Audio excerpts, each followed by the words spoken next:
حدیث کے بہت بڑے امام امام النسائی رحمۃ اللہ تعالیٰ علیہ، آپ کا اسم مبارک اور نسب مبارک احمد بن شعیب بن علی بن سنان ابو عبد الرحمن النسائی خراسانی ہے۔ آپ خراسان کے علاقہ نسا میں 215 ہجری کو پیدا ہوئے۔ امام نسائی رحمۃ اللہ تعالیٰ علیہ، آپ کو حدیث سیکھنے کا بہت زیادہ شوق تھا۔ آپ احادیث کو سننا اور جمع کرنا پسند کیا کرتے تھے۔ تو امام نسائی رحمۃ اللہ تعالیٰ علیہ کی حدیث سے محبت کا یہ عالم تھا کہ آپ 15 سال کی عمر میں حدیث سیکھنے کے لیے چلے جاتے ہیں، 15 سال کی عمر میں۔ اور پہلا سفر آپ کا جناب قتیبہ بن سعید بلخی رحمۃ اللہ تعالیٰ علیہ کی طرف ہوتا ہے۔ تو آپ خود امام نسائی رحمۃ اللہ علیہ فرماتے ہیں، رحلتی الاولی الی قتیبہ بن سعید، وہ فرماتے ہیں میرا پہلا جو سفر تھا وہ قتیبہ بن سعید کی طرف تھا 235 ہجری کو۔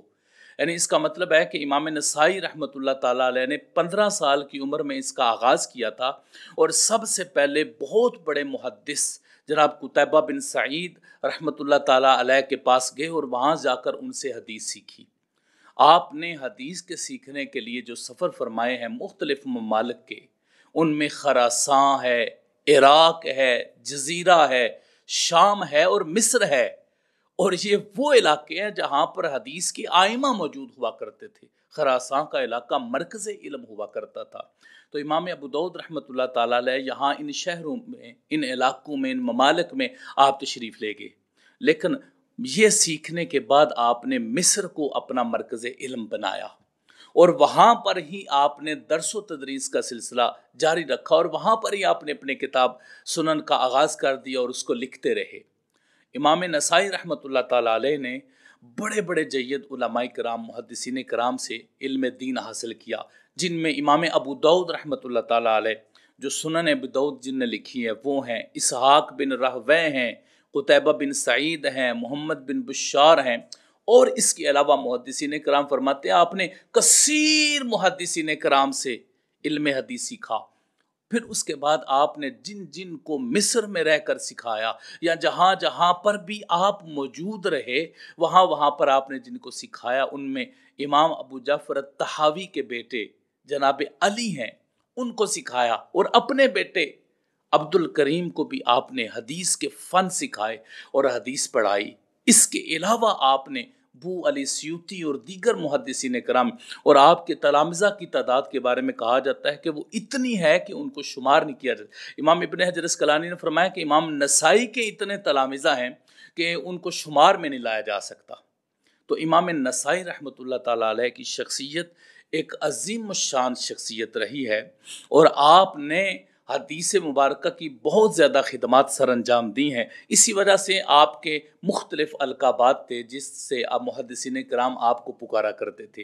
امام فی الحدیث یعنی حدیث کے امام، امام العصر زمانے کے بہت بڑے امام، امام ائمۃ المسلمین، اور امام فی الجرح والتعدیل یعنی جرح تعدیل کے بھی آپ امام تھے۔ امام نسائی رحمۃ اللہ تعالیٰ علیہ نے جو مذہب اختیار کیا تھا، فقہی مذہب، وہ آپ کا مذہب شافعی تھا۔ بعض نے حنبلی بھی کہا ہے، لیکن جو ترجیحی قول ہے وہ یہی ہے کہ آپ شافعی المذہب تھے۔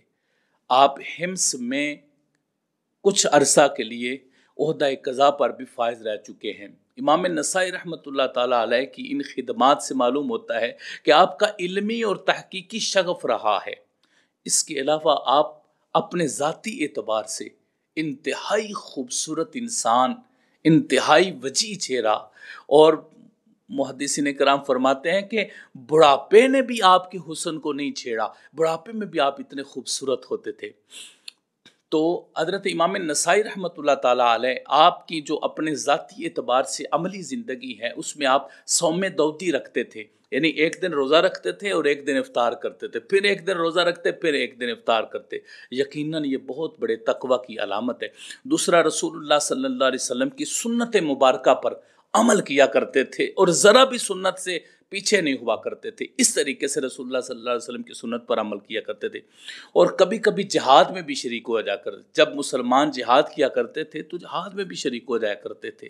اس کا مطلب ہے کہ وہ ایک صاحب علم ہونے کے ساتھ ساتھ ایک مجاہد اسلام بھی کہلواتے تھے۔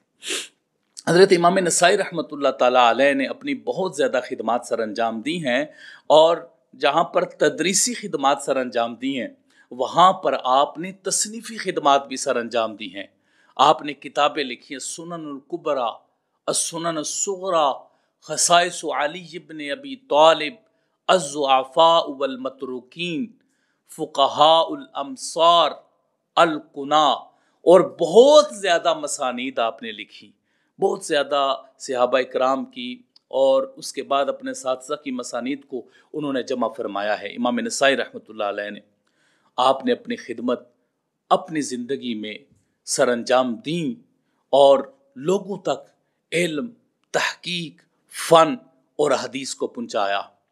پھر جب آپ کے وصال کا وقت قریب آیا تو صورتحال یہ پیدا ہوئی کہ آپ نے جو کتاب لکھی خصائص علی ابن ابی طالب رضی اللہ تعالیٰ عنہ، یہ جو آپ نے کتاب لکھی اس کا آپ نے جامع دمشق میں درس دینا شروع کر دیا۔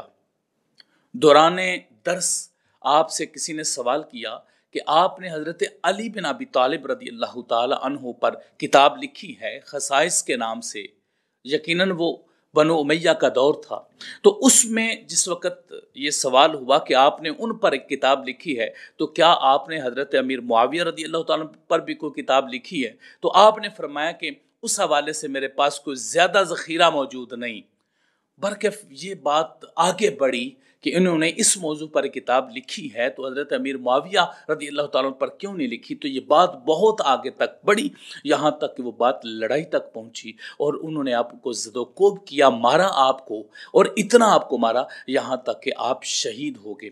پھر آپ اس وقت، چونکہ وہ دور ایسا تھا، وہ حالات ایسے تھے، اس میں آپ رحمت اللہ تعالیٰ علیہ پر واقعتاً ظلم و ستم ہوئے، اور امام ابن کثیر نے لکھا ہے کہ آپ مقتولاً شہیداً، آپ کو شہید کیا گیا، یعنی آپ درجہ شہادت پر فائز ہوئے۔ جس وقت 303 ہجری تھی تو اس وقت فلسطین میں امام نسائی رحمۃ اللہ تعالیٰ علیہ کا وصال ہوتا ہے، اور آپ کی تدفین کے بارے میں یہ کہا جاتا ہے کہ مکہ المکرمہ میں صفا اور مروہ کے درمیان آپ کی تدفین ہوئی۔ واللہ تعالی عالم بالصواب۔ یہ حضرت امام نسائی رحمۃ اللہ تعالیٰ علیہ کے احوال تھے جو میں نے آپ کے سامنے رکھے ہیں۔